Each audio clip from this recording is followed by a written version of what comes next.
Namaskar and good morning. As my favorite person in Patna at the moment who drives me up and down, Munna ji says to me, "Aaj hum bahut khush hain, barish hai." So there are lovely ways of looking at the monsoon and the holy month of Sawan.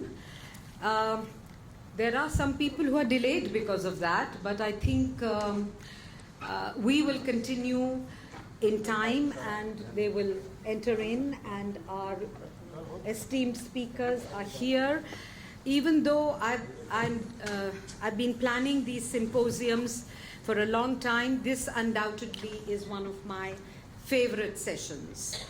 Museum typologies is something which needs to be talked about, to be thought about, and reread. As I was having a very interesting discussion with a young journalist, Shubhangi, I wonder if she's here, who went on asking me, what is the difference? Why are there contemporary objects in a antiquities museum? For her, the museum in her mind was still the Museum of Antiquities. I just want to talk a little bit about what museums are, how they have changed, and what we saw yesterday, and it was very beautifully brought out from the Greek word musiono, which means temples of the muses, the seven muses. And in India, you will see that museums are temples, have always been museums, because the best of the artworks, when you begin by seeing where was the most beautiful statue created, was one of the greatest monarchs, the Rajendra Chola, in the Brihadeshwar temple. Where are some of the best of the murals there? The Lipakshi temple in Andhra Pradesh. You go to various temples of our country, you see some of our greatest cultural traditions. And when I'm talking of temples, I'm making a very clear distinction between religiosity and culture. Because the temples, like the Greek temples of yore, were temples of the community, where there was every kind of discussion, from politics to religion to marriage to social functions. So the temple actually became an altar of culture. Carrying on in that, we speak of, when we trace the history of museums, whether it's the West or in India, we speak of the treasuries of monarchs who piled up precious objects of pecuniary and artistic value, the crypts of temples and churches that were filled with all sorts of valuables and offerings, the curiosity cabinets of merchants who brought beautiful and wondrous things to the country. And you will see that India, along with the Silk Route, when you look at what the Moplas got to Kerala, when you look at what the different Arab rulers sent to India, when you look at the connections between Italy and India, which goes back to the 3rd century, when you read the accounts of Italian travelers where they talk of the muslins and the chintzes of India which went, you look at the cultural exchange through textiles, you look at the cultural exchange through materiality. So these are very, very important things which we find in the museums. And since we have a very strong French connection here, I also want to talk about the revolutionary government of France, which threw open the gates of the French royal palaces to the public and brought out all the great treasures of France to the public. Now, when we look at typologies, I'm just going to run a few museums across the world.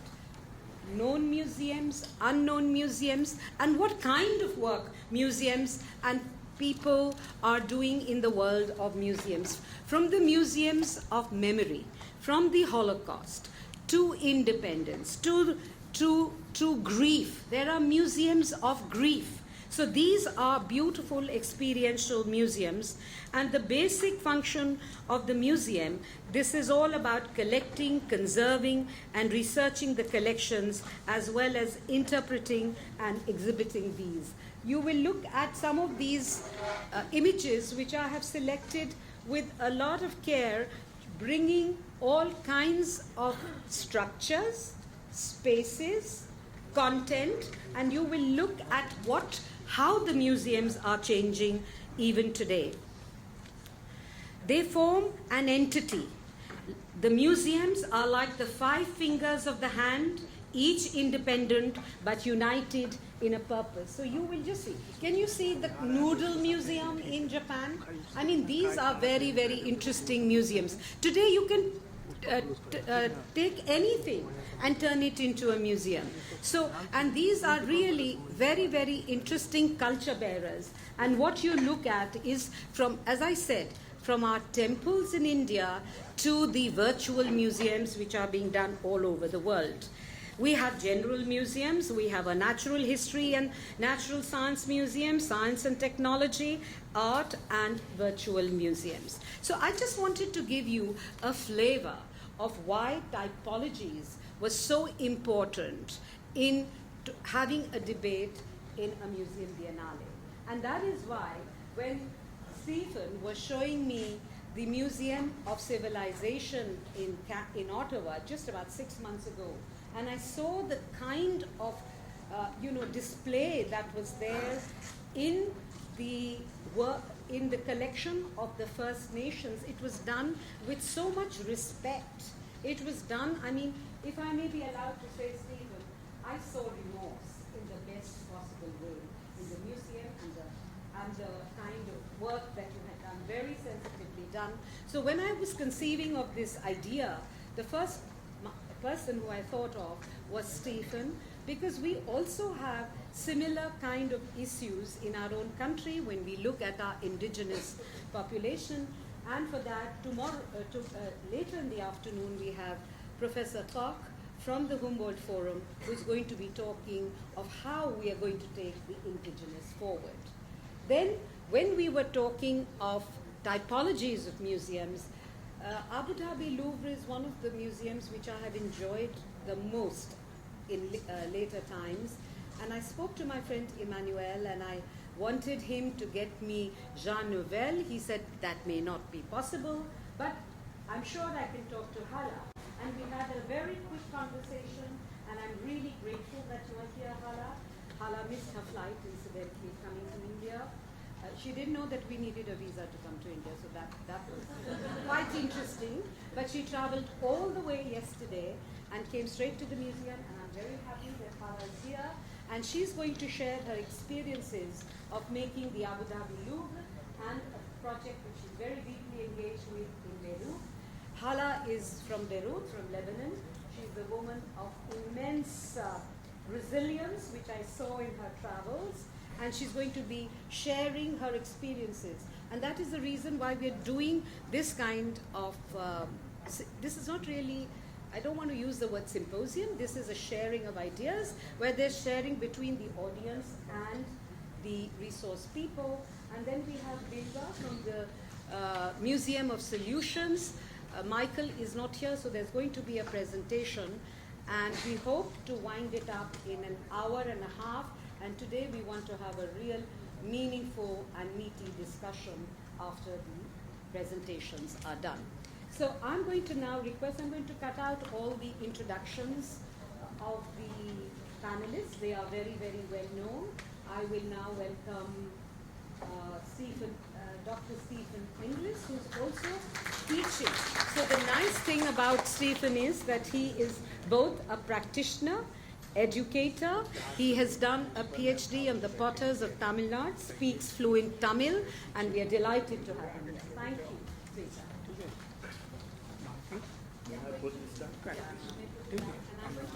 Okay, you do. You be lethal.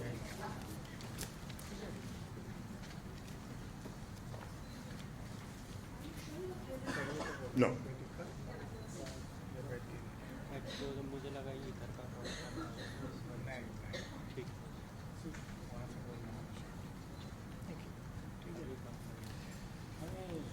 Well, it's a pleasure to be here. It goes without saying that this is an exceptional place, and I feel delighted to be part of this group. I also feel that in my experience in just these few days, I've seen a real sense of comradeship between all of us, and I very much appreciate that. I was reading a panel that in stone at the entrance to the museum, which said that in Bihar, the museum had been called Jadugar, magic place. And it reminded me of another great museum, a much, much older one, established in 1850 in Chennai, which used to be called the Madras Museum, now the Tamil Nadu Museum. And there, the local people could come on a bus, on their tour of Tamil Nadu. The bus would stop, there were some nice trees, and they could get out there and have a drink and sit under the trees. They had a choice. They could either go to the Madras Museum to do that, or to the zoo, which also had a nice leafy space where people could stop. And they called the zoo the Live Museum, or Living Museum, and they called the Tamil Nadu Museum the Dead Museum. So they were more direct about their feelings. But this place is nothing like a dead museum, and I'm very pleased to be able to address you here today. When I return to Canada in a week, I'm going to be chairing a conference which we call the Summer Institute. It's a 5-day program for museum professionals at our university. And our sense is that when people join museums, they have their training and so forth, but they get involved so quickly in all the work that has to be done that they don't really have much chance to follow up and to read new things about museums and so forth. So that's what we're aiming to do. And we'll bring people from small museums and large museums who want to deal with current issues and how they can address them better in their own institutions. And so I'm just going to give you a few thoughts on that program. It's only 5 days, so I'm only going to give you 5 points. But the way I set up the schedule was I talked to museum directors and curators from across our whole country, and I asked them to name for me the 5 issues that they thought were most prominent for their work. And they came back to me. So I collated them. None of them were the same, but gradually I came down to 5. So I'm just going to go through it. Day 1, and the most mentioned issue is access. And so you could look at access as ramps and things for people who have hearing challenges or sight challenges and so forth. And I think most museums are taking that seriously now, and all new museums should be taking that seriously, because museums have been a nightmare for people who aren't fully able to take in all of the kinds of information that's presented.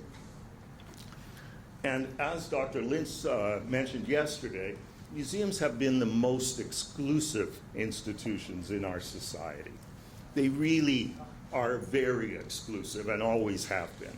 And they started out with these cabinets of curiosities where only the collector and a few of his or her friends were allowed in. And of course, we've gone way beyond that now, but we've got a long way to go. One thing that we're going to look at is access as civic engagement, how we can get various other organizations involved in the museum programs, partnerships, and diverse audiences. How can we open our work to a more diverse audience? For example, the elderly. Museums are set up to disadvantage the elderly because the labels are always hard to read, and as your eyes aren't great anymore, they're impossible to read. I don't know why museums and art galleries don't have more seating, because many elderly people, they can only walk so far. If you walk through this whole museum as an 80-year-old or a 90-year-old, you're not going to make it. So let's have seating. I went into the Children's Museum yesterday, and I was just delighted to see the work that's been done there for children. And I was talking just last night to someone about children curating their own exhibits and so forth, which I think is a lovely idea and provides that kind of access. In Canada, we're only working on these issues now. And of course, we're trying to include new Canadians who come from all kinds of backgrounds, speak all kinds of languages. How can they relate to the museum? We already do all our labels in French, English, and Indigenous languages where we can. But there's hundreds of languages that are being spoken by new Canadians, and they need a chance to get into our cultural institutions as well, and to feel welcome. And of course, the most important up to now has been descendants of the people who actually made the things that are in the collections. And those people have to be welcome. Museums have never done a very good job up until relatively recently during my own career to give access to those people. So that's day one. Day two, we call decolonization. Now, I don't have much to tell Indians about decolonization because we were both colonized, both our countries, by Great Britain, and for about the same length of time. In fact, it wasn't even countries that, it was businesses. You had the East India Company and we had the Hudson Bay Company.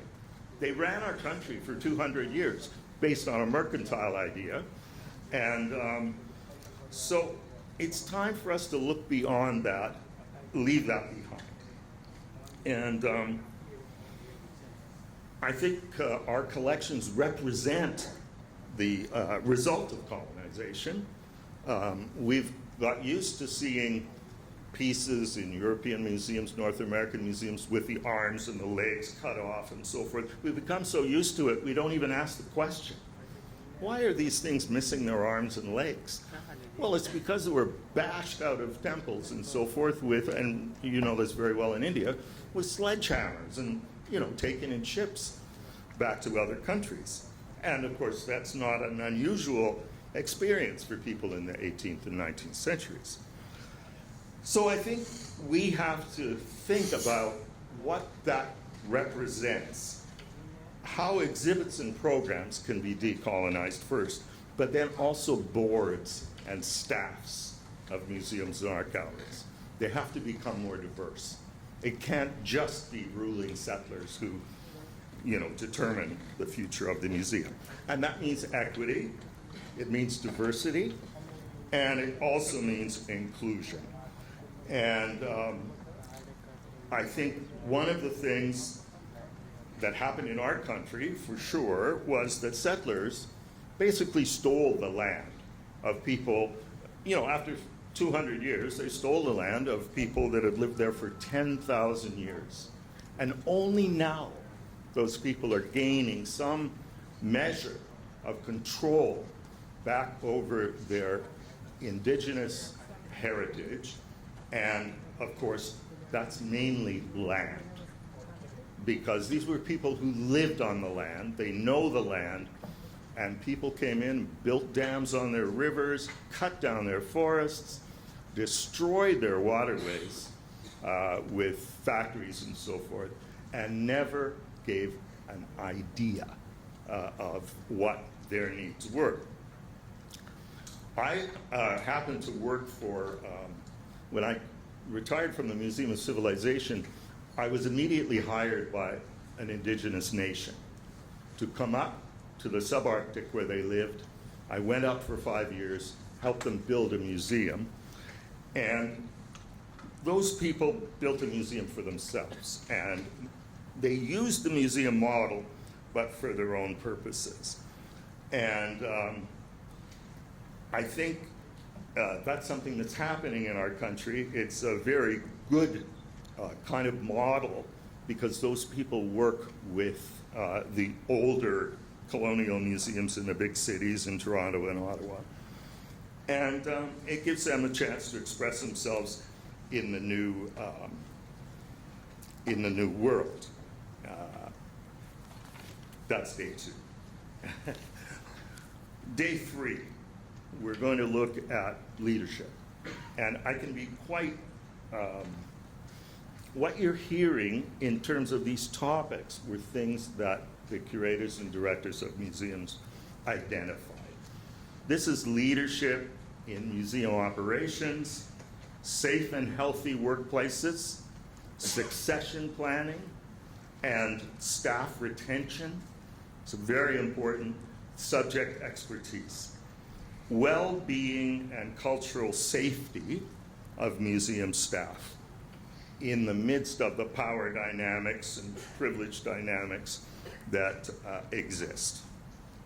There is a new paradigm for directors and senior staff of museums. Now, museums haven't been particularly good at management. There are a number of reasons for this. 100 years ago, most museum directors were scholars. That doesn't mean they were any good at managing anything, but that's the way it worked. And soon they were replaced by professional managers. Some who came in from other fields had no idea what a museum was. That didn't work very well either.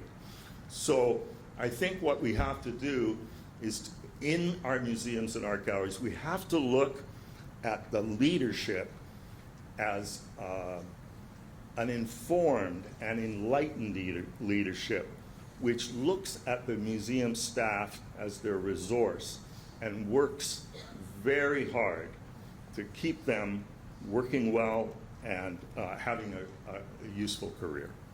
And in North America, over the last 2 years, I think I counted with a friend of mine, over 50 museum directors who've been fired, almost all of them, for some kind of neglect,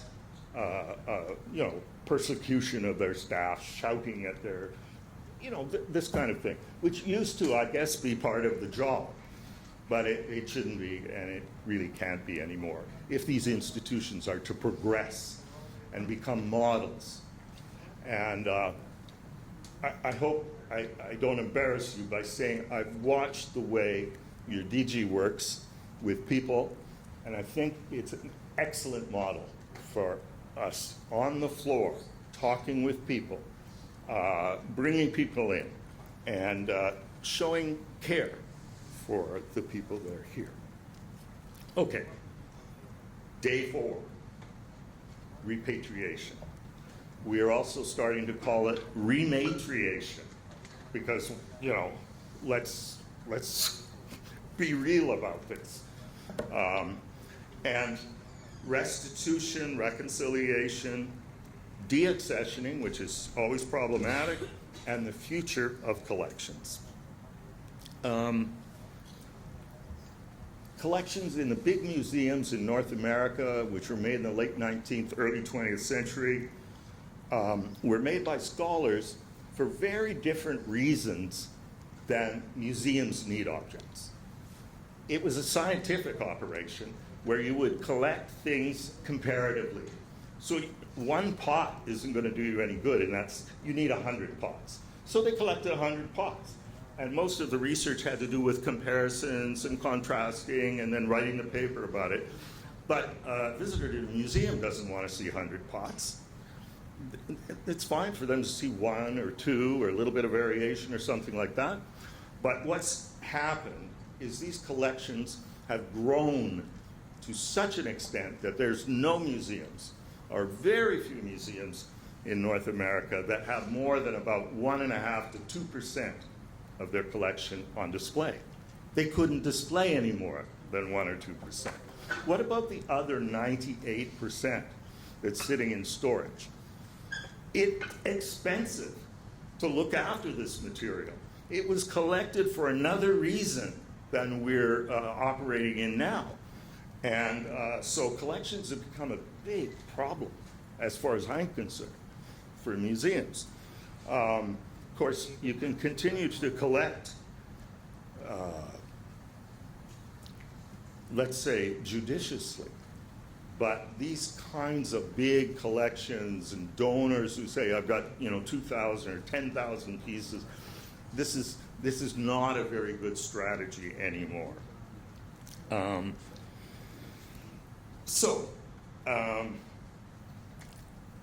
What happened too was during the 19th and 20th century, indigenous people, tribal people in various places, became very good at making things for museums. And so a very large percentage, maybe 80 or 90% of all that material that was collected in that time was actually made for sale by tribal people. And because museums always love to say, oh, this was used in this ritual, and this was used in this ritual, and so forth, it was often, that fact was often covered up in the sense that people wanted to see, oh, this mask has been danced and so forth. And you see that in museums. But in many cases it wasn't. It was simply a commercial enterprise that was going on. Anyway, that's my thoughts on collection. As far as repatriation goes, I just want to say a few general things, and I know my colleagues are going to speak more about this.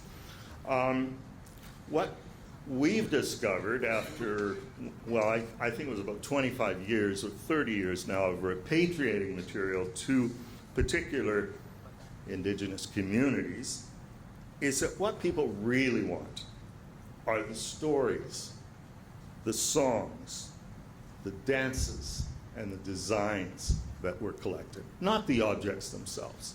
Now, of course, they're sacred objects. They would like to have that back. There's some kind of ceremony that can be revived with that object. In that case, it goes back. But all this mad collecting that went on is never going back to small communities. They can't afford to look after it. You know, northern communities have a little museum with, you know, they can't. So the very simple notion that everything in big museums can be returned where it came from, it just doesn't make any sense. And more sophisticated nations in North America, they don't want it back. I mean, they'll want some pieces from the collection, but they don't want it back. Why would they want it back? The government's putting millions of dollars into these museums with beautiful storage and everything. What they like to do now is come and visit and then go home. They don't want to have to worry about all these things. They know it's there. We have access to it. If we want to come and do a ceremony, if we want to look at it, if we want to sketch it, if we want photographs, that's what people are asking us for. A more of a sort of a introduction to those materials, but not necessarily their possession. So I would just say that part of the future of museums, especially with objects that were collected in the last 100, 150 years, is to connect them back to the people and the descendants of people who made them. That's the best possible thing that can happen. Okay, I could say much more about repatriation, but I'm not going to. So we're at day 5, the last day. And the last day, we're going to talk about what we call now difficult histories. Museums are great at talking about happy histories or proud histories. That's not too difficult to do because we're all happy and proud about things we do. The problem is that things that are traumatic, things that are in memory and have to be brought out and discussed, are things that museums have moved, slightly away from. Now, I'm making generalizations. There's obviously museums, the Partition Museum, I saw and so forth. These are things, Partition is actually quite a good example because from my reading lately, there's been a revival in interest in Partition and the trauma that it created through generations. So people are still suffering from those generations. How do we accommodate those people? how can we talk to them about that experience? And how can we help them to bring it into a form in which they can deal with it, and it becomes a subject of conversation that's not only about the pain, but also about moving forward. So I'm going to give you just one example, and this is going to conclude my presentation. Our population in Canada, only in the last 20 years, discovered that over 500,000 Indigenous children were forcibly taken from their families and their homes over the last 100 years and put in schools. They were Christian boarding schools. And their hair was cut, their clothes were taken off and burned. They were dressed like little white Canadians, and they were beaten if they spoke their own languages. And they were regularly sexually abused by the teachers. So that's a situation. We didn't know that as ordinary Canadians, but it's come to the fore now. There is no museum in Canada that deals with the past 150 years that can deny that that happened. And we have to be conscious of that.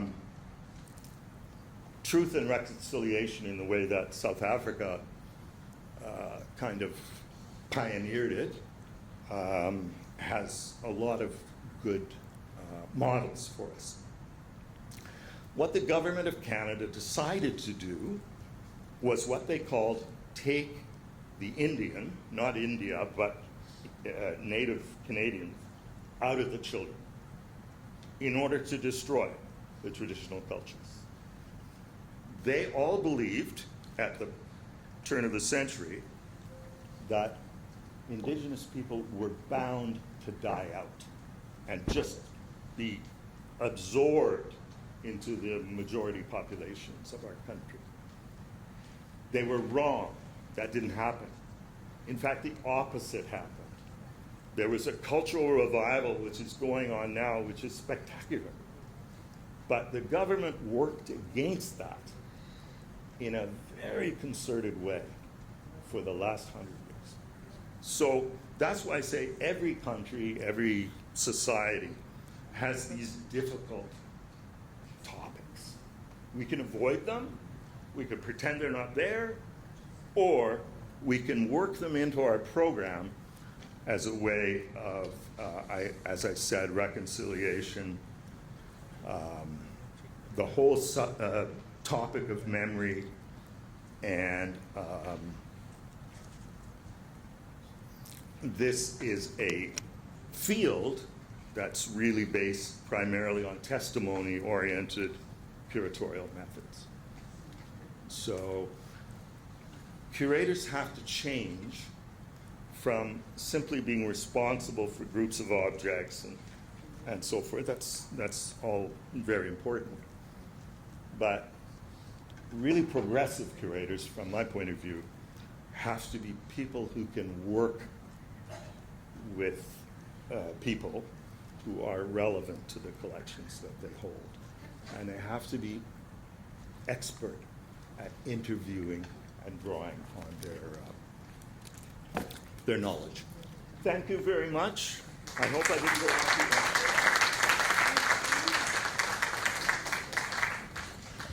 Thank you, Stephen, for that very pragmatic presentation. And I would now like to just mention to you, Stephen, we are looking at difficult histories in these very difficult and challenging times in India, and things like partition is happening, and there's a huge partition archive project happening, and as you know, the Partition Museum in Amritsar is working towards that. Thank you very much. Now I'd like to welcome Hala once again and have her make her presentation on two of her most recent and very dear experiences of hers.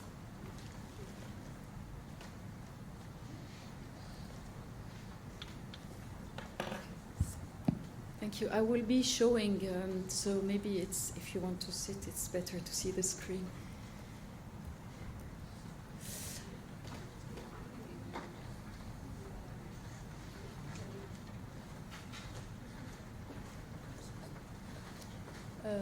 It's here, I think.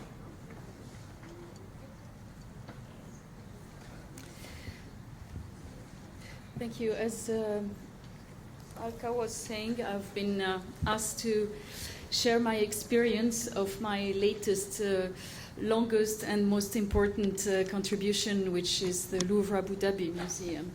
That I will, of course, present to you, but I thought I would also talk about another project. Actually, I will talk about, do a parallel between two experiences. Do I need this? I don't think so. Two experiences that I have, architectural experience, but not only architectural.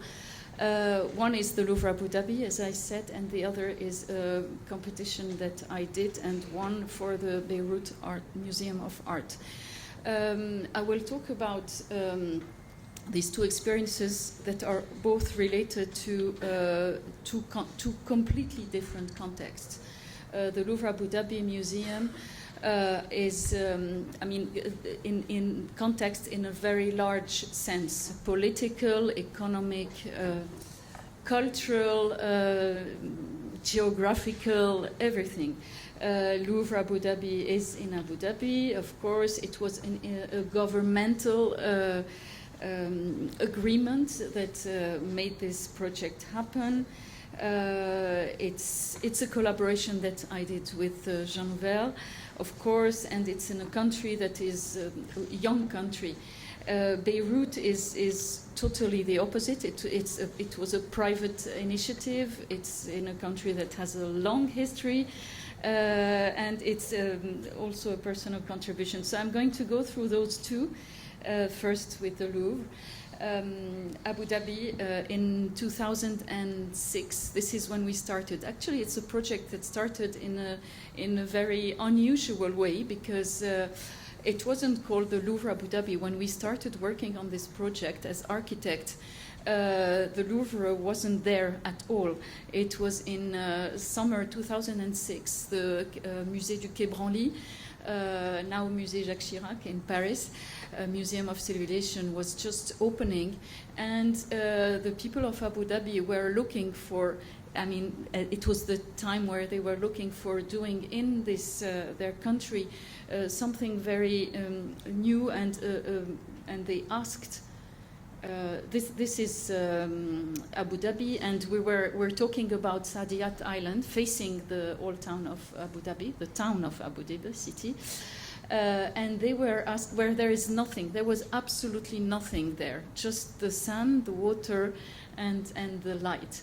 This is Abu Dhabi in the 50s, so to tell you how young this country is.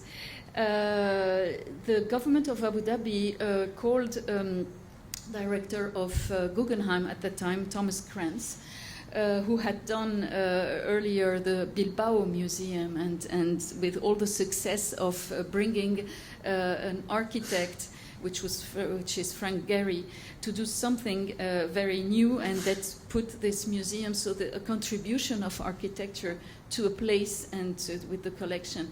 So Thomas Krantz was asked to think of and help the Abu Dhabi government of a cultural district in this island of Saadiyat.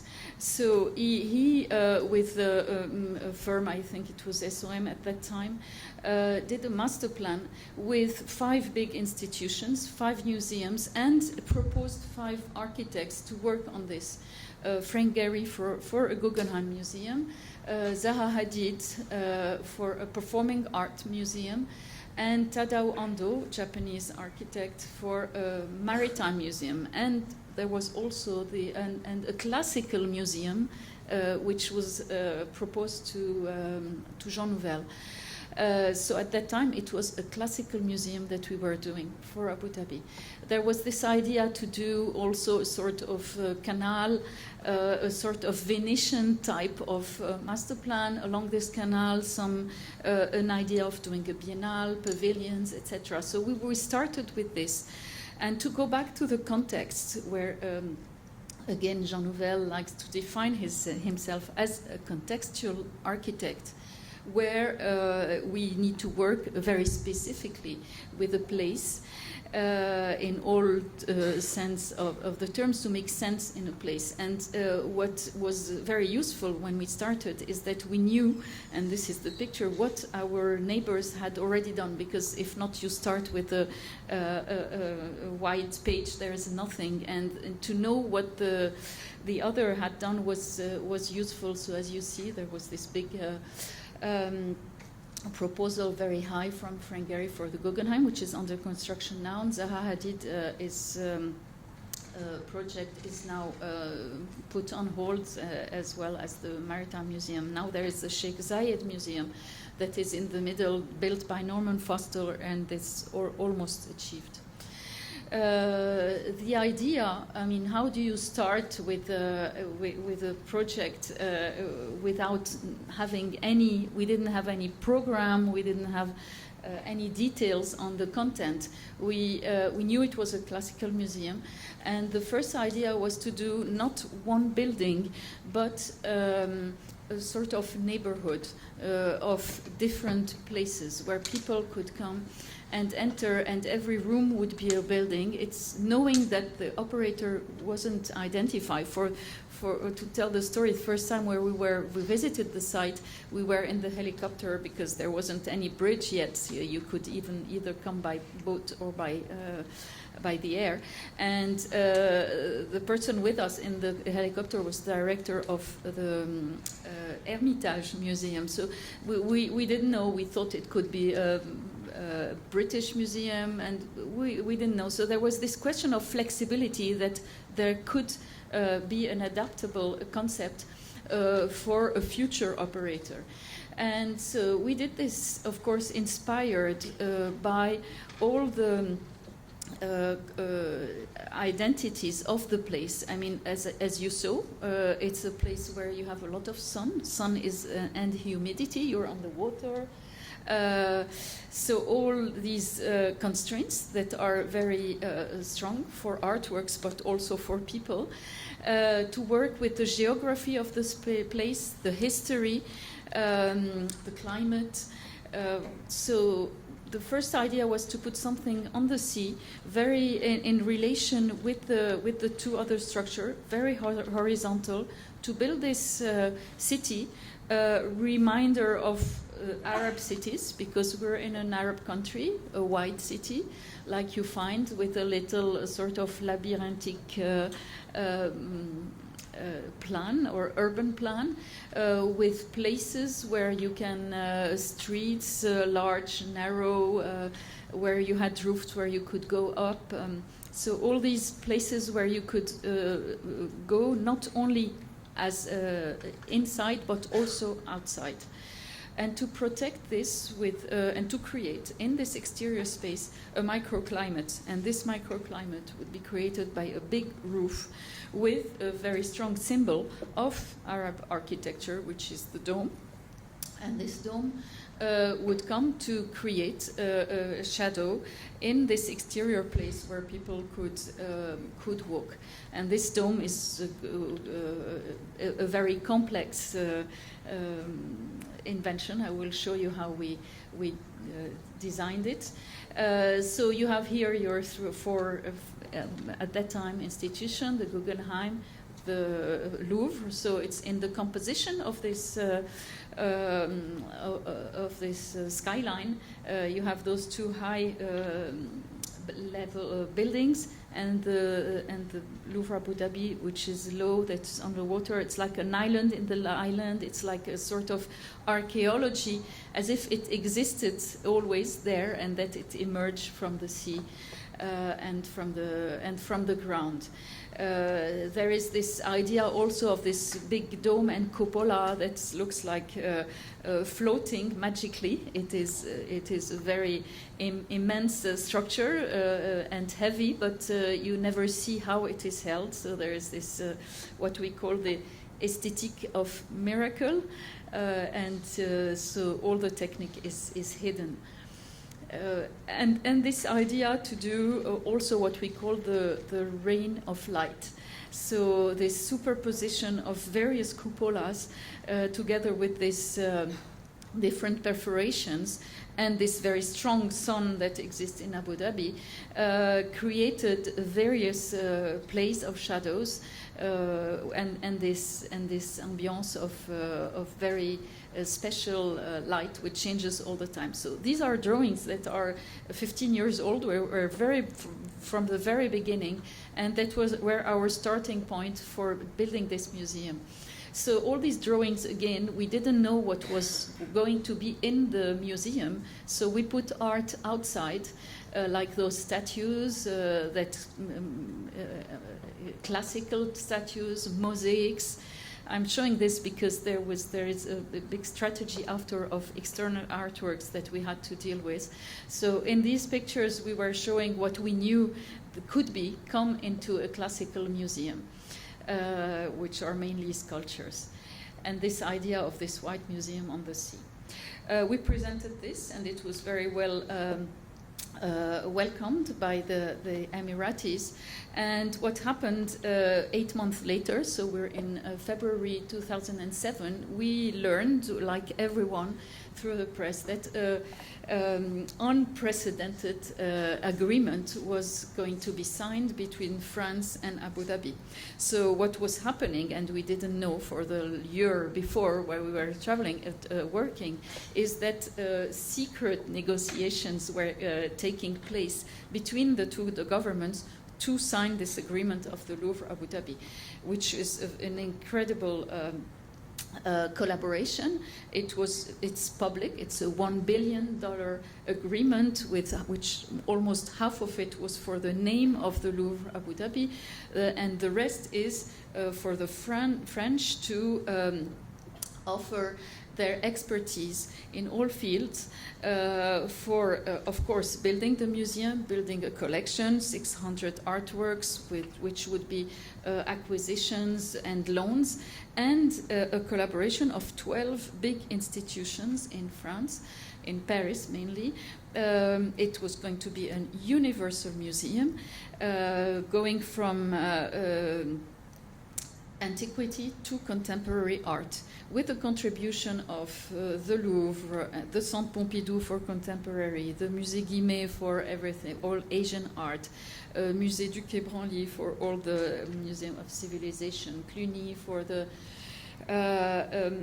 Middle Age, etc., Versailles, and a new entity took place called the Agence France Museum, France Museum entity, grouping all these museums and all these experts, and building a new scientific and cultural program, which was going to be our basis of program for this universal museum. The universal museum, I think Yannick talked about it yesterday, was originally the essence of the Louvre of its creation at the beginning, to do a universal museum, and a museum also open to everyone. And this idea actually of this neighborhood that we are creating is also to anyone could go into this museum, even if they don't go into the galleries. They can just walk around and they feel part of this let's say, cultural territory. So I'm showing these pictures to tell you how we changed completely the project. So you look at it, we changed everything, but we changed nothing at the same time. The concept was flexible enough to adapt to this new program that was written, not only with the collection of this and the cultural scientific program and the content, with a permanent exhibition, 6,000 permanent collection, 6,000 square meter, temporary exhibition, of course, a children museum, administration, of course, an auditorium, a restaurant, cafe, etc. But also all the constraints linked to the place. The water, the sun, the humidity, the security, the anti-terrorism, which was also a big, because we were creating at the same time a target, a potential target. So all these were taken into account with a lot of experts that worked with us to build this new project.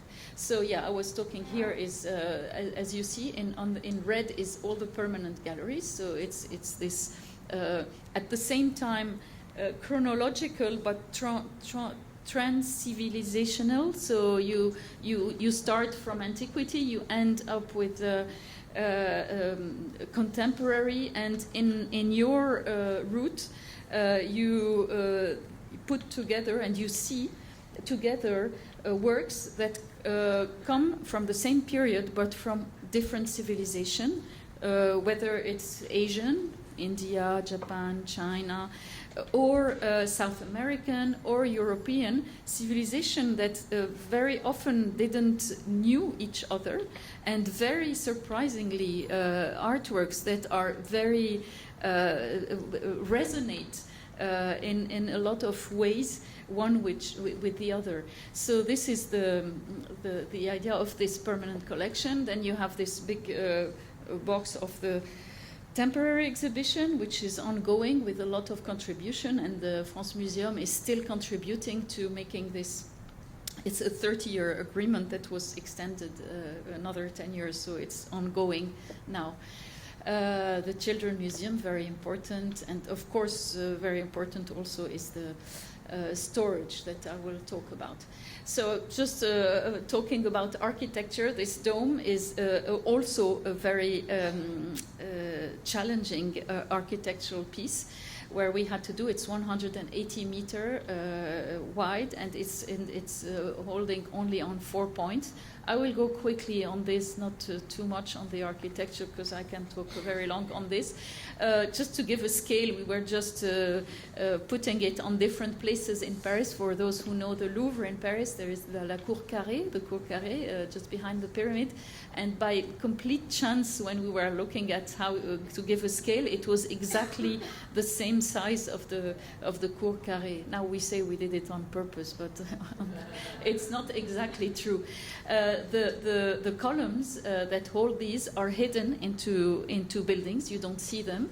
There is a big beam, a round beam. So it's very challenging to do this.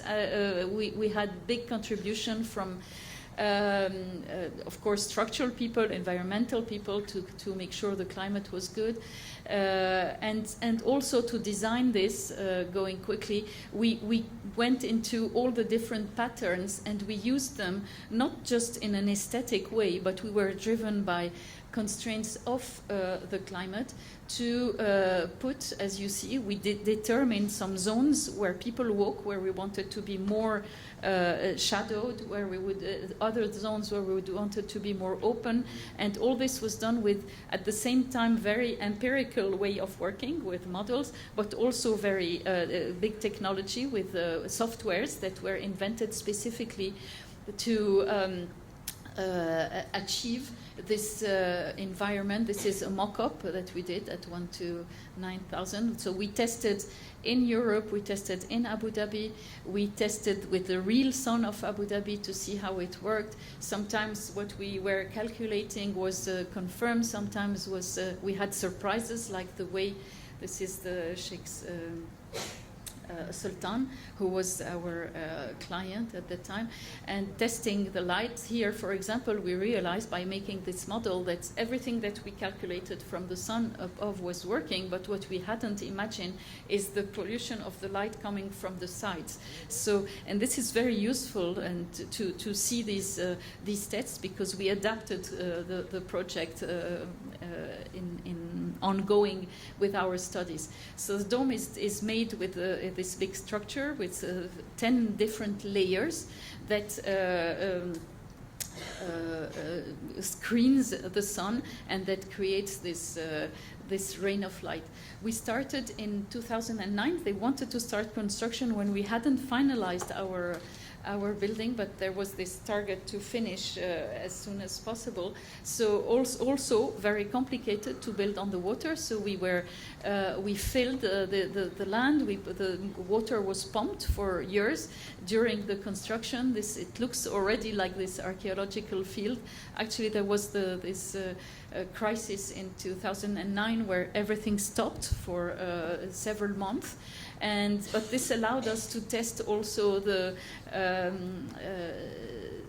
resistance of the different metals that we were considering for the dome. So all this is an ongoing process, and then construction continued and went on, very complex and almost pharaonic work, because we had to build both the dome and the buildings at the same time.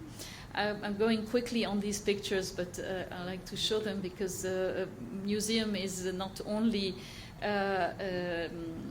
brains and content, it is all these workers. There were 5,000 workers working day and night, 3 shifts, to achieve this museum. And it's always very, very rewarding to see when we had these first rays of lights. Was very emotional.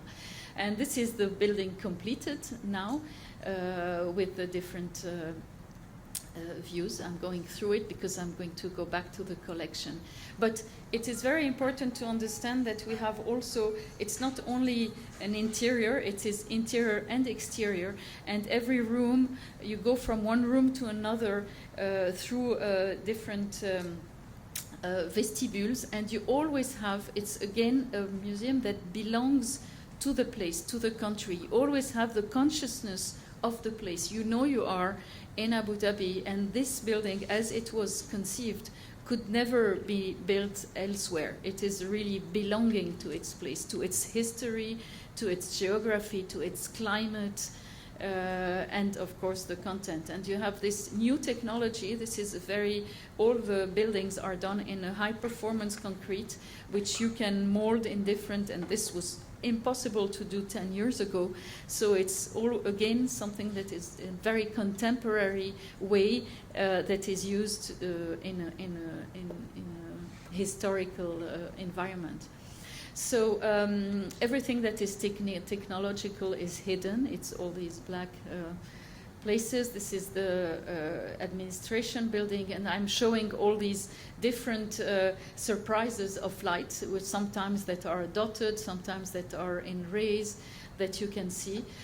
We went into a lot of detailing, including the signage, which is in 3 languages. We invented and created new fonts in French and in English and in Arabic, specifically for the Louvre Abu Dhabi. So it's also very specific, including also the furniture that was designed. So you see the presence of the water is very important, and the water with the light, the water vibrates, and the light, when it comes on the water, contributes to the vibration of the light. Even the dust that is present, that people try to get rid of, on the contrary, was there, and we used it because when you have dust, the light materializes. So you see the rays of light with the dust.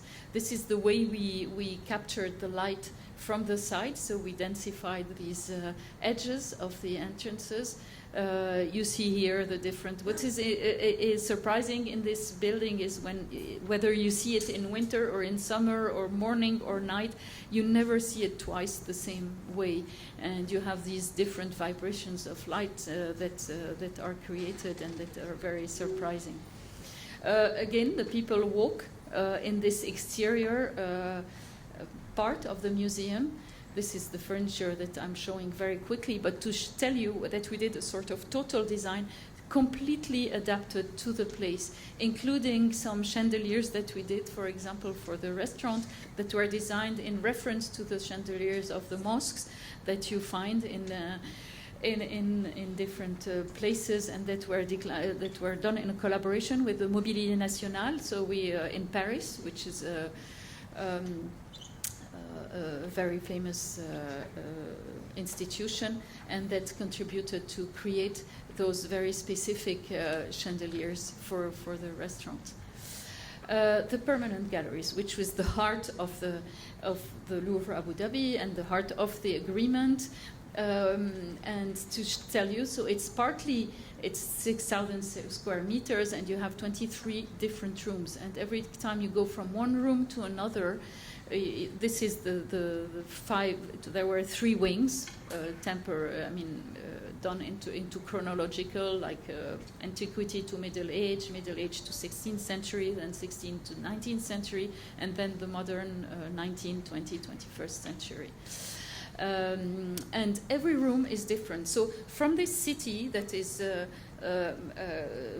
white and very related to the context, you enter into a sort of palace. And these rooms are all different. Sometimes they have natural light, sometimes that come from the roof or from a window. As I said, you always need to know where you are. And from one room to another, so one is high, one is lower, you always go through this transition space, and this transition is always done covered with these charabillés where you see the exterior. So again, without going into the detail of this collection, and this collection, as I was saying, during those 10 years where we built the museum, there was a structure in between the two entities for acquisition. So there was an annual budget for acquisition, and they bought works of art. So in the 600 pieces that were constituting the collection, 300 at the opening were acquisition and 300 were loans from the French Museum. And the loans are progressively going to be replaced by ongoing acquisition to finally complete the collection of the Louvre Abu Dhabi. And again, you have collections from everywhere. But again, to give this very specific character to this place, it's always difficult to do something when you don't know what the collection is. So we worked with different materials. You have these carpets of stone, all different stones that come from the region, sometimes from Italy for the piece that are from the Renaissance, etc. So and the ceilings all different, all in glass, very specific, that brought a very various and uniform light into the collection. I won't go into the detail, but this first room, this is the Grand Vestibule. It's the first time you see the dome through the first introduction room, and this is where we announce the concept of this Universal Museum, where in different showcases there are together 3 pieces of art with 3 themes. Could be like I don't know, the faces or maternity or whatever, that come, as I said, from different civilizations and that look to each other and talk to each other with their different ways.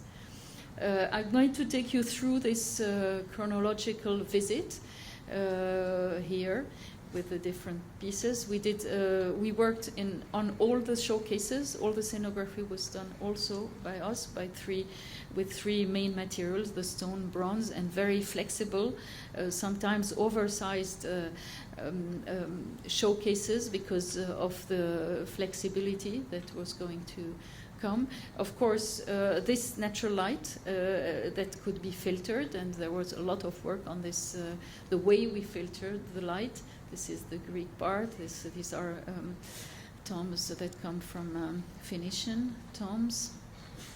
And think this is a room of where you have you talk about religions. You have a Quran, a Bible, and a Torah, and you talk about the relationship between all these cultures. Maybe you recognize something familiar here. We're still in the Middle Ages, and then we're going to this is 18th century Canova. Going through maybe most of you know this museum. So and ending up with this contemporary art, a piece by Ai Weiwei, and this is, of course, this last room is changing a lot. As I was saying, when we started working, we didn't know what was there, and we put these artworks outside. But when the people of France Museum came, and the directors, and Laurence Descartes, who's now president of the Louvre, but she was the person in charge of the collection of the scientific and cultural program for the Louvre Abu Dhabi at that time, and they told us no way you can put any sculpture from Versailles or a mosaic or anything outside, because it's not possible, you need to protect them.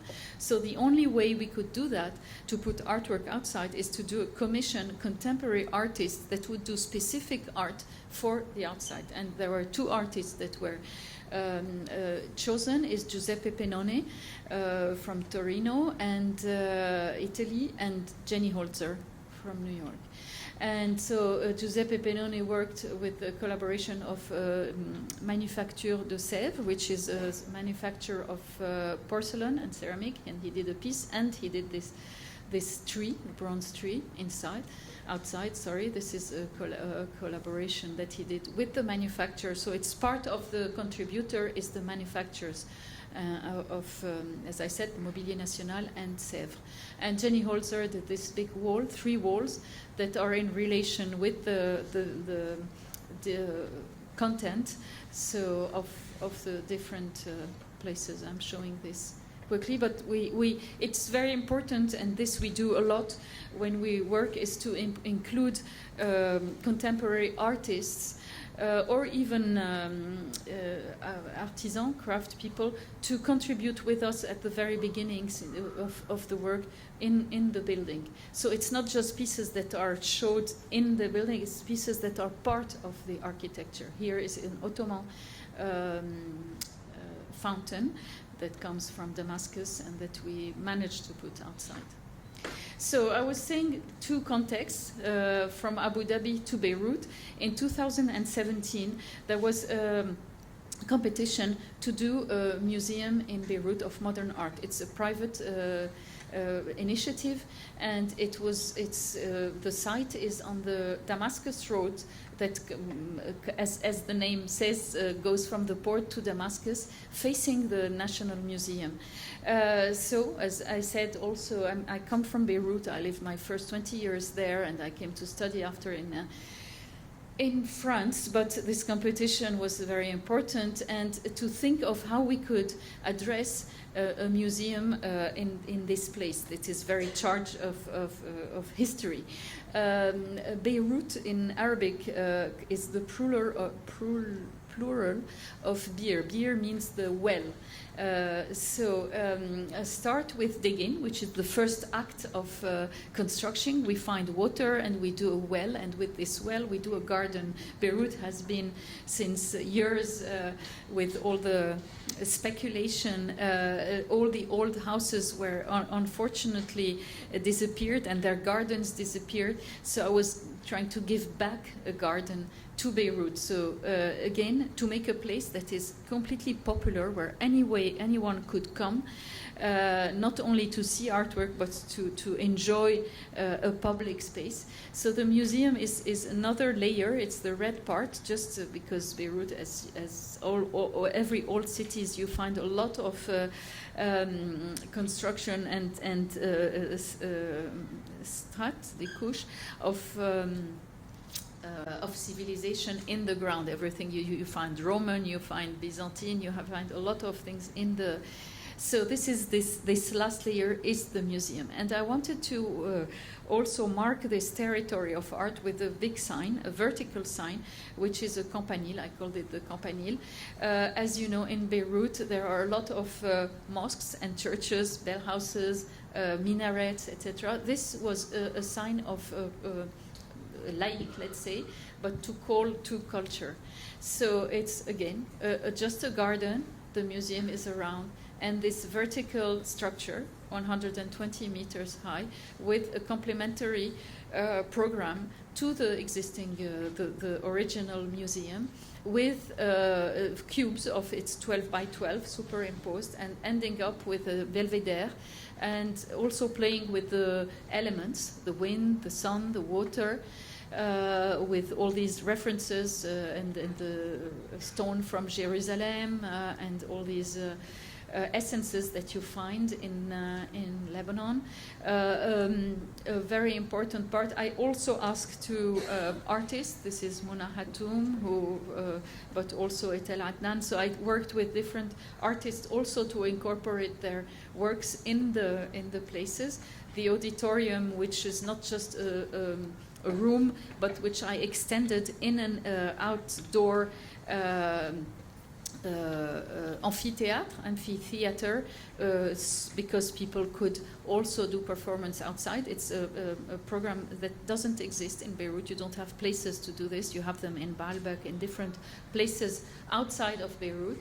I was talking about the different elements which we were working on, and the inspiration that you can see here from Italy, or the wells in India that was very inspiring. There's another museum, very important, called the Museum of Mineral. It's called the MIM, just next door. So mine was an alif. Alif is the first letter of the Arabic, and Mim is another Arabic letter for the minerals. So this tower was tower of knowledge, of art, of water, of light, and it is done in brick and enamel brick, and works with different lights and different colors of the city. I'm going quickly because I see time is running, sorry. Just to say that Etel Adnan, great poet and artist, contributed to this and did a work of art that we hope could come into this museum. Just to finish very on one thing, my new thinking now is it's a subject called the Musée de l'Accident. I won't say much about it. It's an open question. We are part of a group with a French based on the French philosopher Paul Virilio, who announced that should be a museum of accident, which is a very open question. It doesn't exist. It doesn't have a site. It doesn't have a collection. It doesn't have a public. But it's a re-questioning of what a museum should be. And we are currently working on this. I did a sketch which is just utopic for the moment. We threw in the sea the first stone of this museum in the Venice Biennale of Architecture, and it's going to be the next thinking of the following years.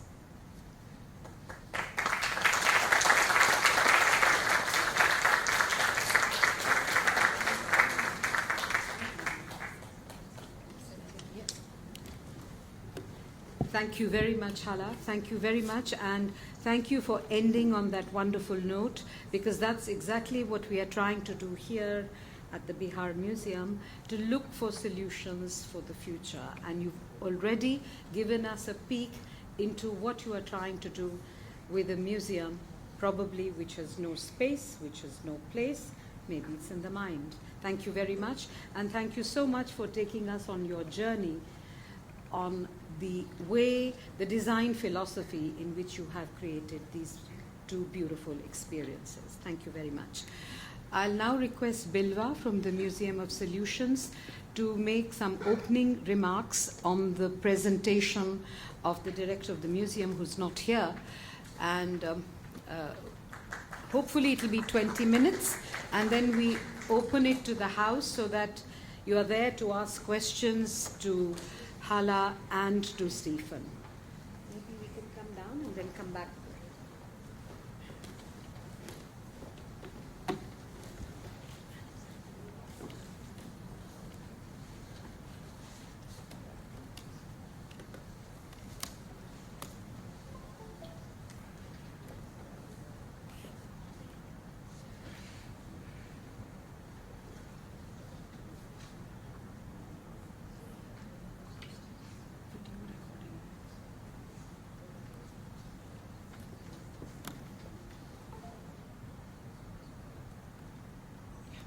Hi, everybody. I'm Michael Peter Edson.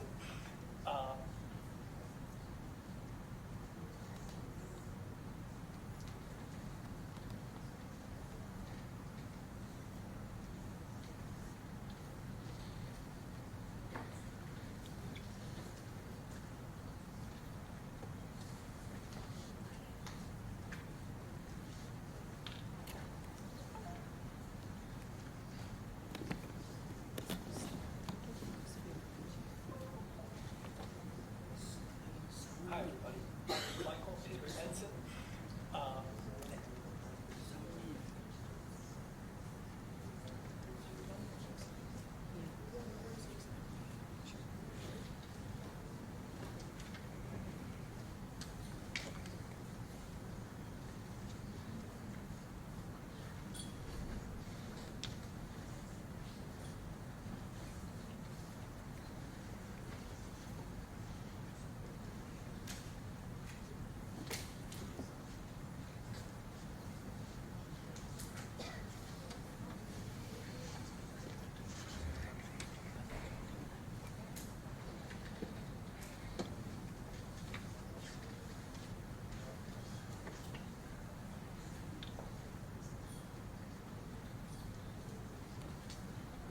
Sorry, we're just sorting out the tech for a bit, and then I'll start. Today, I had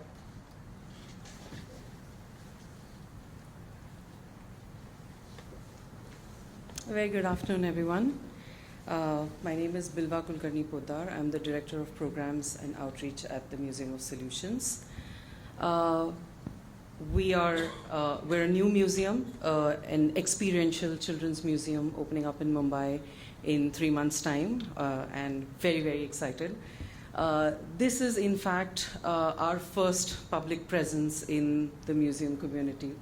And I'm delighted to be here, and I would like to thank Shri Anjani Kumar Singh and Dr. Alka Pandey and Batul and the entire Biennale team to invite me and allow me to stand in proxy for Mike, who could not be here, unfortunately, due to some visa issues.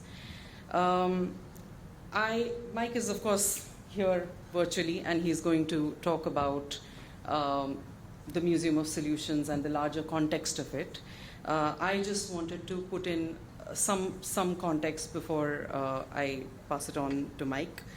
The concept of children's museums in India is not new. However, I do feel, having been in this space for 13 years now, I started out with the CSMVS Museum in Mumbai, which has shaped what my understanding of museums today is. And I do feel that the potential of children's museums is still yet to be explored. And that's what we are trying to do at the Museum of Solutions. Can museums go beyond? Our understanding of museums has always been about, in context of children, a space where children come to learn, come to enjoy themselves, appreciate culture, art, history, and go back with a sense of having learned something new. And what we are trying to explore at the Museum of Solutions is, can museums actually go beyond that? Can we go above and beyond that and say that we can actually make a difference in children's lives? Can we add value to the life of the average visitor that comes in? And that's what we're trying to explore at Museum of Solutions. I will apologize because This is an unprecedented project, and we are still learning how to talk about the Museum of Solutions to everyone else. But I will be happy to take on questions later on. And now over to Mike.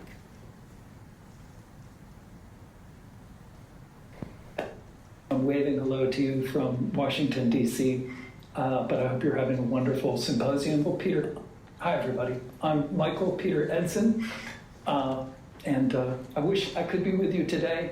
I had some visa problems, so I'm waving hello to you from Washington, D.C., but I hope you're having a wonderful symposium, and I wish you all well.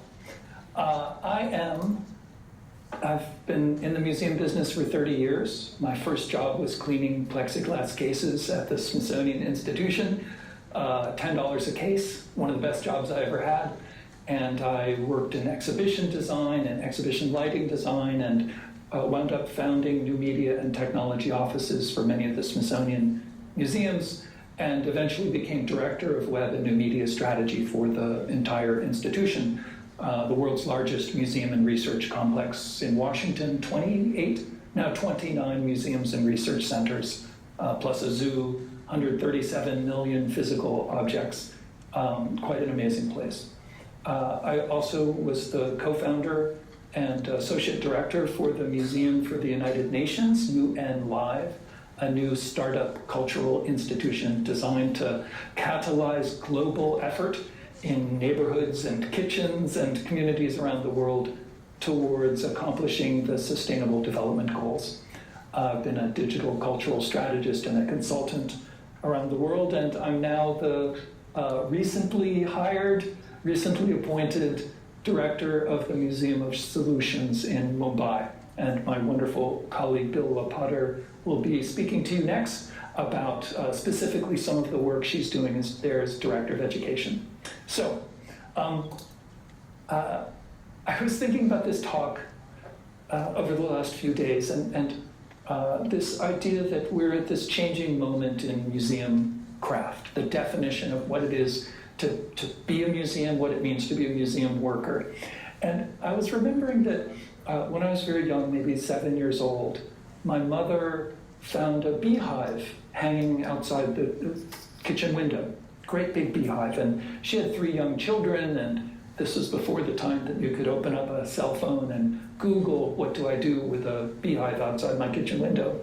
So she went to the printed phone book of phone numbers in Washington, D.C., where we lived, and called the Smithsonian Institution. And a few days later, a young entomologist showed up at our door and took a look at the beehive and thought it was quite splendid. So he put it in a plastic bag with bees and all, and took a bus back down to the Smithsonian. And I've always had this image of him in the back of my mind, sitting there in the bus with this big beehive between his legs, silently buzzing. But as charming as that story is, even when I was very young, it brought up certain questions about the workplace of the museum. Why did the Smithsonian have a guy whose job it was to come and collect random beehives? Why did it have an entomologist? Why did it have a tropical research institute in Panama and an astrophysical observatory in Boston, Massachusetts, and an exhibition of the ball gowns worn by the first ladies of the United States, and not some other things? Why did it do what it did? And why did it stop doing things it used to do? This was a great mystery.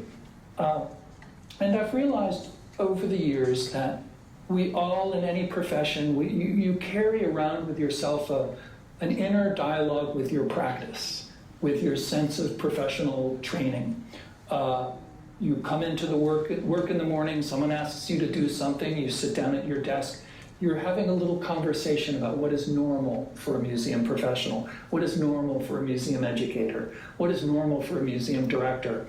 And one of the big problems now is that in this era of dramatically accelerating technological, environmental, and social change, our training, our dialogue is quiet, doesn't have much to say. Those of us who've been in the profession a decade or two were trained, if we were trained at all, 20 years ago by people who learned their field 20 years before that and were maybe educated another 20 years before that. So we have built into our profession 30, 40, 50, 60-year-old ideas about what society is and how we relate to it. And those answers, that conversation isn't really enough. So I think we need to update our practice, really. In the midst of trying to do this work, to update our practice for an age of global warming, for an age of the connected age, the internet, for an age of a pandemic, for the age of a new war in Europe, for the age of, it goes on and on, biotech, genetic engineering, materials science, nanotechnology, artificial intelligence, we come up against this thing called the big frickin' wall. Thought leader and early technological thinker in social media, Kathy Sierra, came up with this metaphor, this story about the big frickin' wall that exists inside almost every organization. And Kathy observes that on this side of the big frickin' wall is where you are now in your work. And you can get up to the surface of that wall with incremental change. A little tweak here, a little better program there, a little better Instagram post here, a few more audience members. But you can't get to the other side of that wall doing the work you need to do, where you need to be with incremental change. To get to the other side of that wall requires a mental shift or a paradigm change or the habit of approaching your work and its boundaries and assumptions and constraints in an altogether new way. And I've been using this metaphor for years of strategy building and coaching and consulting and startups, and it seems to ring true. It seems to be recognizable everywhere I've been. Well, what is it on this side of this wall that is in the way, that holds us back? I think to run through a list in a very abbreviated fashion, we don't have a very well-developed sense of agency in our sector. We have a lot of uncertainty and doubt about change in the world, as do all of us. For example, the science of climate change is confusing. The social science of behavior change is confusing. Activism is confusing and threatening. How to run a meeting with the community. All those things are hard, create doubt, which make us less likely to act. The belief in incremental change and slow change is certainly endemic in our sector. We're very reliant on the information deficit model of change, which says that if you give a visitor a piece of information that they need, they will then leave a changed person and do something new in the world. Well, neuroscience, behavioral science has really told us very clearly, not to mention politics and fake news, that the information deficit model of behavior changes doesn't work. Giving people more information does not change what they believe or does not change their action. I think in our sector, in most of society, we're very uncomfortable with the speed and scale of transformation and disruption that's around us.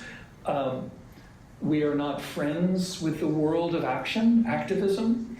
I think we misunderstand our role in the learning ecosystem, believing that we have more influence on individual learners than actually we do.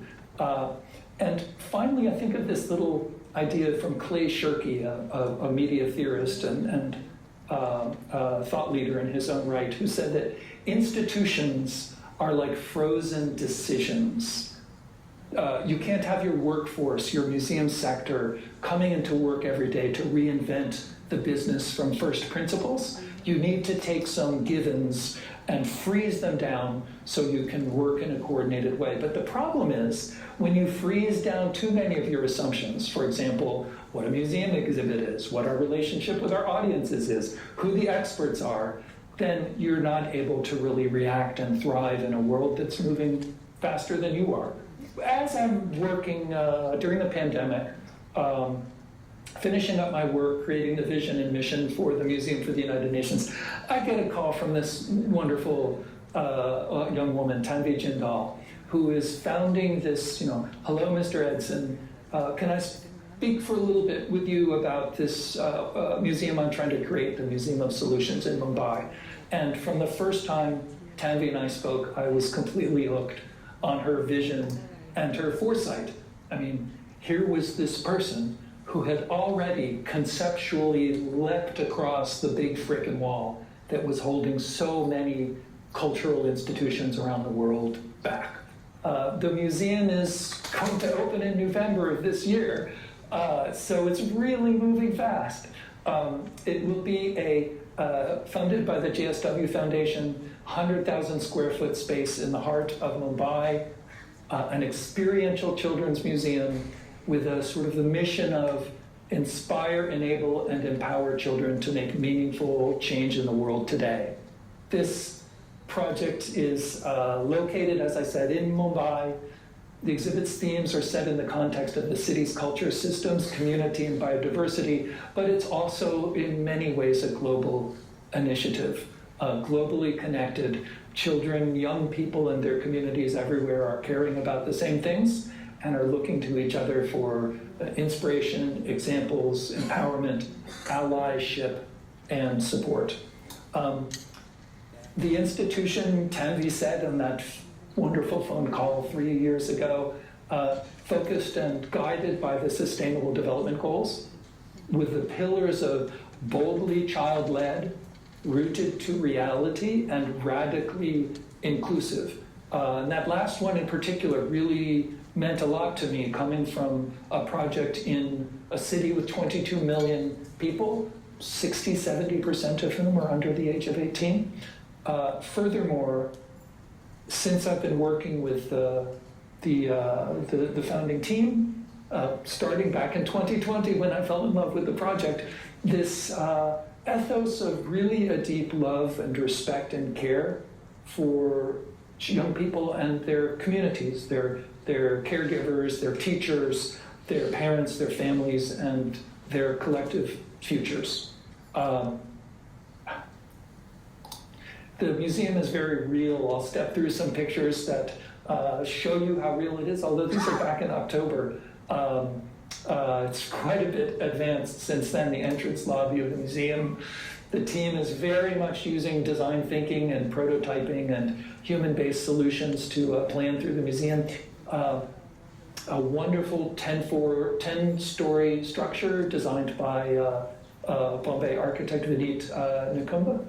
And this is from the image I stole from his website, Bricolage Bombay. Thank you, Vineet. But you can see the scale and the quality of the structure. It will be LEED certified. It's meant to be a state-of-the-art, best-of-class institution. 7 floors of blockbuster content, about, I'm guessing, 70, 80 to 100,000 square feet of public space. Really the heart of the museum. I could tick through these features. It would take a long time. Bill will make it into it some. You can visit the website. But the quality, really the heart of the museum, I think, is the Make Lab, the maker space. Really with this idea that to understand and solve a problem as a group, recognize our agency to find solutions to problems together and build them there with and for each other is really the heart of the place. It mixes play, it mixes connection to the real world, it mixes the young person's social and emotional development, pride, pleasure, fun, and we really want to support that through the quality of installation and the thoughtfulness of the design and construction of the building. So, why is this a museum? Really, so many reasons. But to me, I think in the old days, the definition of a museum, you would be an educated person, a cultured person, if you would go to a museum and you would look at the things on the wall that were put there by an expert, and you would sort of look through that expert's eyes at the past. And it's very clear by looking at museology across the world now that there's a new understanding that a museum can also be a place that looks towards the future, that to be an educated and informed citizen, human being. Yes, the past is important, but also that we should look at the future and build that future through our own eyes with our own neighbors and friends and communities. So that is the model of the museum that we are building and pursuing. What do we mean by solution? I was really charmed and smitten when the staff, I was asking this question of the team, the startup team in the office in Mumbai, and they said, because coming from my background in sustainable development and the UN and the Smithsonian, solutions is a very contested term. Solutions means people in an office building in a global capital in Copenhagen or New York were designing solutions, technocratic point solutions to solve a given problem that they would then deliver as if a gift down to you in your local community. And the world doesn't really work like that very often. The world is much messier than that. So the word solutions gave me pause. But the team said, Mike, when we go and talk to kids in Mumbai, and we talk to everyone, which also made me love them, kids all see things in their world they want to make better. Kids are very honest and blunt and insightful that way. And to them, a solution isn't something that gets delivered to a society about a power plant or a new kind of wiring. Solution is working together to fix things they see in front of them. And that was a really beautiful entree to me, a way of thinking about solutions at the level of the street and the level of the family that really made sense to me. So, wait, no, there's no collection? No, there's no collection. If you think about collection in a very rigid 20th century way of things on the wall, the Smithsonian did some research about the people's motivations for visiting museums, and they came up with a term called IPOP, I-P-O-P, which stands for information, people, objects, and places, which they found were the many motivations or desires people had of being part of a museum experience. They go to engage with interesting ideas. They go to be with people in a social setting, in a public space. Some people love things, and we will have many things. And also being in a unique architectural place that's not commercial, and not the home, not a business, not a sporting event. It's a different kind of physical, architectural, civic space. So I think that really begins to answer another part of why we're a museum, what kind of museum we are, and why no collection. I also think, if you think broadly about a collection as also being the intelligence and know-how and compassion and empathy of your community, that's our collection, baby.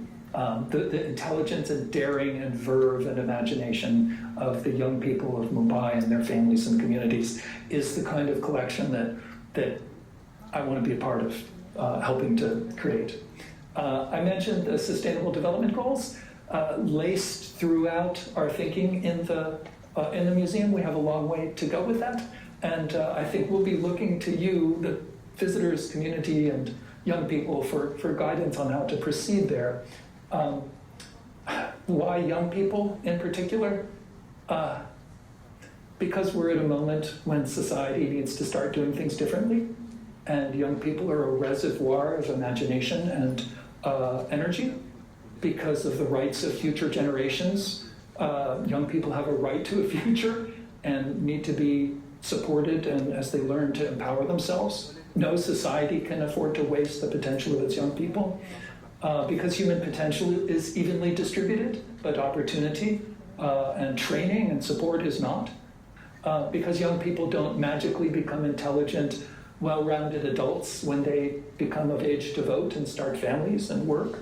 That happens gradually, and it often happens in institutions, public places like libraries and schools and museums.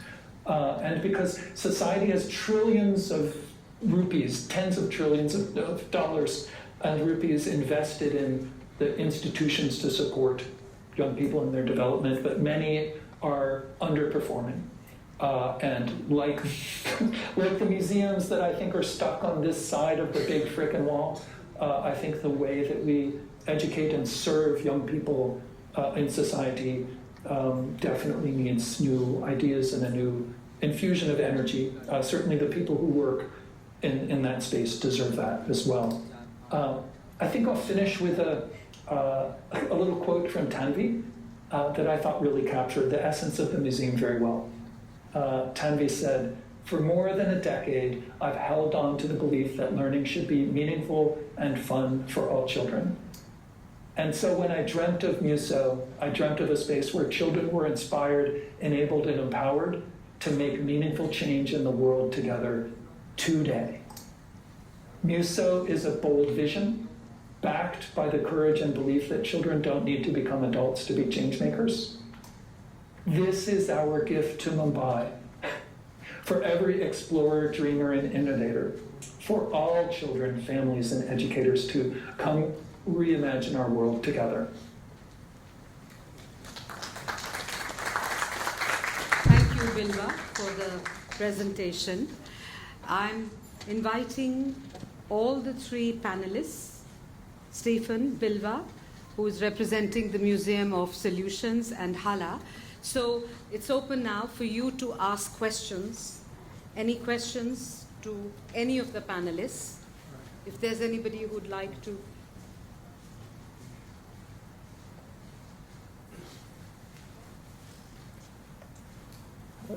Hello everyone, I am architect Abhishek Sharma. I am practicing here in Patna, and I am chairman Indian Institute of Architects Bihar chapter we have. So many thanks, Hala, you are here, and you shared your work. Thank you Bihar Museum, thank you Anjali sir. One basic query about the project, it was awesome work, work to learn from all the, and a lot many queries, questions are there about the project. Apart from the project, I wanted to know one basic question. In your Abu Dhabi project, were you as architects were part of the site selection team? Were you active in the site selection? Your role was there in selecting the site in Abu Dhabi? No, you mean the site where the building is? Yeah. No, it was given at the beginning, so there were allocated They have already fixed the site, right? Yes. And second, in Beirut, it was again a competition, so definitely site would have been fixed. Yes, absolutely. One general opinion I just wanted to know from you. This is an urban design project. No, both the buildings are urban design projects. And where the government is the major stakeholder or major owner, or they are the people. As an architect, what do you feel if an architect is part of the team when the site is selected? Do you think it will be a very positive and result could have been very different? Absolutely. I'm a great believer in architect being involved in very early in everything, not only the selection of the site, but the program itself. So yes, definitely the site is something that could be, and it's a big enrichment, I think, to the client if he can, I think, give his advice on this. And it happens sometimes, and there are clients sometimes who brings us, but also architect is the art of constraints, and we can also play with this. And this site that was given actually in Abu Dhabi wasn't on the sea. We were given the site behind the sea, and because we couldn't go and we wanted to be on the water, so we decided to sort of sculpt the edge, yes. to bring the sea inside, and this is what we did. So great and awesome work, light and shades, the way you have taken natural lights, it was all great. Welcome to Bihar, and really thank you, thanks a lot. Thank you. Any other questions?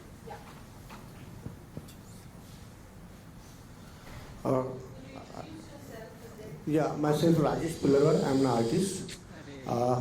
So I have a question to Mr. I'm so sorry, I forgot his name. Yes, even I'm sorry about it.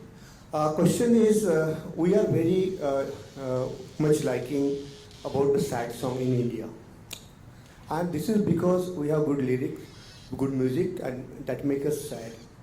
You said about the Museum of Dark or Museum of the black part. Okay, so I'm just asking because the museum is always try to entertain the people, that then only people enter in the museum. So what is your plan if you are making the side part or black part of the history and showing it in front of the people in the museum? How can you project it, and what is your idea to entertain the people inside? Because there should be entertainment to enter in the museum. Otherwise people are lazy to go because they want some happiness. The sadness should be there. If you want to show the sadness, how can you enter them? Because Indian song says that quality to make you feel inside, go inside or entertain also. Just this is my question. I appreciate your question, and I think museums always have to take that into account. I worked for our National Museum where we had 3 million visitors a year, but we know that only 1.5 million ever went in the door. So we counted the 3 million who came. 1.5 million just wanted to take pictures and use the washroom. So that was okay. And I think our architect, Douglas Cardinal, who's a First Nations architect in Canada, a Blackfoot, made a design which was extremely attractive to people. And walking around the site was almost as interesting as being in the building. But we also decided to do a few things, including build an IMAX theater, the first one ever in a museum. It was a Canadian technology, and we drew a lot of people who wanted to see that technology, and then we made it such that it was necessary to buy a ticket to the whole museum in order to get into the theater. So, you know, I think there's a number of things that museums can do to make themselves attractive. But one thing that I've seen here, and I believe every museum should consider, is bringing artists and performers to the site and to the building and integrating them into the ideas. Now, I saw someone who looked like a young Buddha walking through the exhibit this morning. He had a Ushnisha, and you know, and so I thought, here's someone who's going to be engaging the audience. And just one idea that I'll put forward that I think works very well is to create in exhibitions performance spaces. Because almost every exhibition you do could have a performance context to it. But if it's right in the museum, exhibition, so you don't have to go to another theater or somewhere else, go right into the exhibition, and then periodically there's some performance, some music, some dance, whatever. I think that's a lovely idea, and I think it should, in a country like India, which has such a vast repertoire of music and dance and poetry and everything else, I think those should be part of the exhibition. So that's my idea. That's a great idea. We have the Bhagwat Melas in Andhra, and to bring them into the museums, yeah. So we need...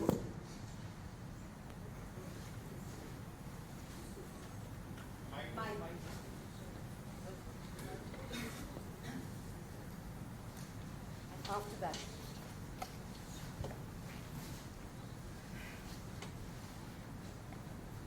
Yeah, hi.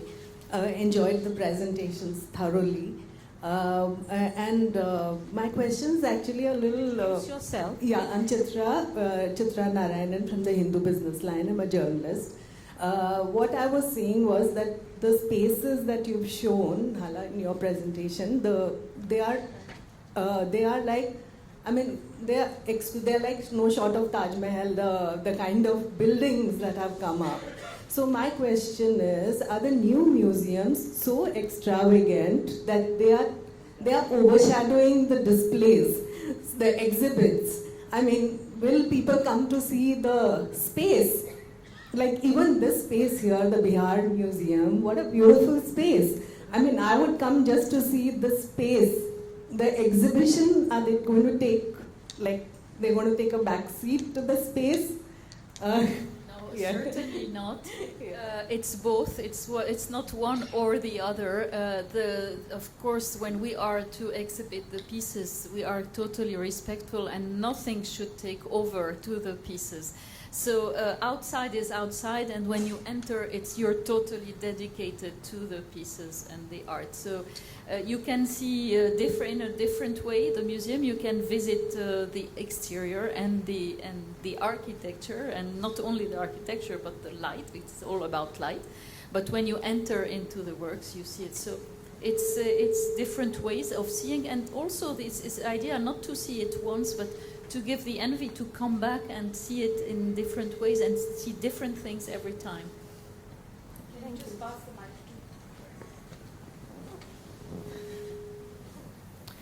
Thank you. I just want to echo the fact that the past 2 days have given us much to think about. Thank you to all of you, and thank you, Alka and Anjani ji, for creating this space for us to think about so many things and different facets of what goes into a museum.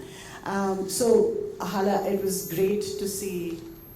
It was great to see the Louvre, which I haven't yet had the joy of experiencing, but it was also great to see the Guggenheim. And what I especially appreciated was the way that you had a consideration of design philosophies in the Middle East when you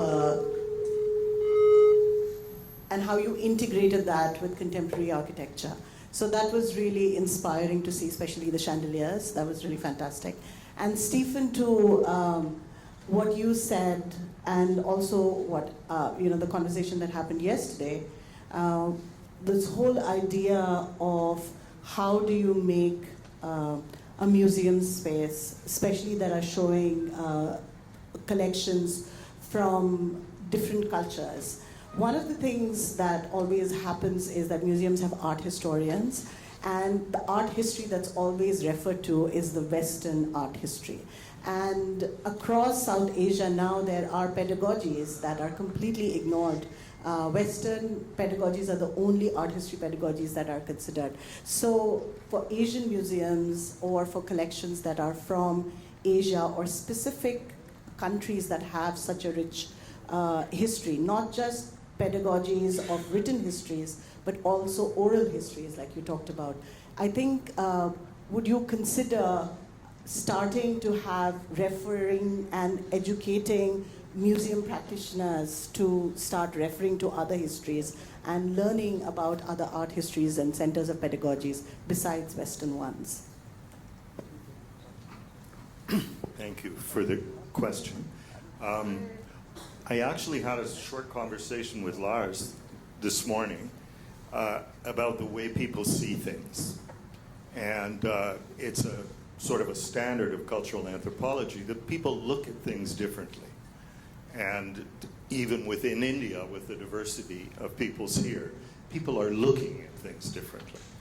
And I think it's a genuine and a very productive museological exercise to think about how people are going to look at things and the variety of ways that you can engage people. And of course, a Western art historical sequence and an Asian one are different and are going to be different. And that has to be kept in mind, I think, all the time. We have had the experience in Canada many, many times of showing a work by an Indigenous artist, for example, from the past. What do Indigenous people feel when they come and see that? Quite often there's a clash between the way the piece has been represented and the way the actual descendants of the people who made it see it. And that's why it's necessary to have those people come into your museum as you plan and as you discuss an exhibition, so that you're not violating some kind of idea that they have about that object or its use. Inadvertently, I would say, but almost inevitably, that's been the history of museums. And I think now is the time to broaden that scope, broaden your audience, but also broaden your curatorial position so that you have a sense that you're doing something that's relevant to a broader group of people. Right, and that's an excellent point. Maybe to have like a multiplicity of narratives around an object when you're seeing it. Because even in countries like South Asia, the written word and the written history or written pedagogies of objects are still mostly colonial or colonial residues. And so to reverse that, a lot of historians, even from South Asia or Asia, are now starting to look at oral histories or histories of dramaturgy or histories of folk theater, you know, because those are the histories that are now being uncovered as more sort of indigenous histories. Yes, indeed. And I'll just give you one real quick example. A colleague of ours, Amar and myself particularly, Gerald McMaster, who was the first curator of the Museum of the American Indian in Washington. Before it opened, it was in New York, and he did an exhibition in which each piece had 3 interpretations, 3 different labels for each piece. One label written by an anthropologist, one label written by an educator, and a third by an indigenous person. And these labels were very different. They pointed out different things about the objects. And by going through that exhibition, you really had a sense of how the things got there, but really the variety of ways you could interpret a single object. That's really interesting. Very, very interesting. Now for the last question, and after that, everybody is there for lunch. You can have a nice interaction over lunch and ask any of the participants here who have taken time out to make their presentations. So the last question, please. Thank you. So my name is Madhura. I'm from this organization called Contact Base. We work with indigenous communities from across rural India for building their creative and cultural industries, including cultural tourism, etc. So it's more to do with community empowerment, giving them the agency to tell their own stories and also build their capacities for reaching out. And we have been doing a lot of international cultural exchanges, national, local cultural exchanges. We have built festivals, community museums, which are very basic. We are not from the museum sector. We don't specialize in it. But we have had some experiences of exchange with museums, and drawing from exactly the points that you were mentioning, mainly Stephen, I would like to know, because you are talking about the future of museums or the museum of future, how do you see these partnerships going forward with non-museum partners? How do you see, because for example, say in the Mondia cult, we have seen that culture as collective good, common good, global good. This is what we are talking about. So how do you look at breaking silos and creating these partnerships that you are talking about so that these knowledge can get integrated with the specialized presentation of the knowledge? Well, that is a huge question, and it's a very complex one, as you know. But I'll tell you one thing. I think really effective museum people have to cede some authority in these relationships. Now, I mentioned to you that I went up north in Canada to the subarctic and worked with the Cree, huge First Nation. But they hired me. I was their employee. I wasn't up there telling them what to do. They looked for a museologist to come and help them. I worked for them. And I must say it was a great learning experience for me because they had a completely different idea of coming to an agreement, a respect for people around the table, interrupting elder people or not. So there's a whole series of protocols that one can learn, and I'm sure you're aware of this, which make a collaboration realistic rather than simply another fly-in kind of solution to their problems. I must say that being an employee of a First Nation was a very interesting experience for me. And I think I learned more from that relationship than I could ever have done by myself taking the lead. That's all I can say. Thank you. There's many answers.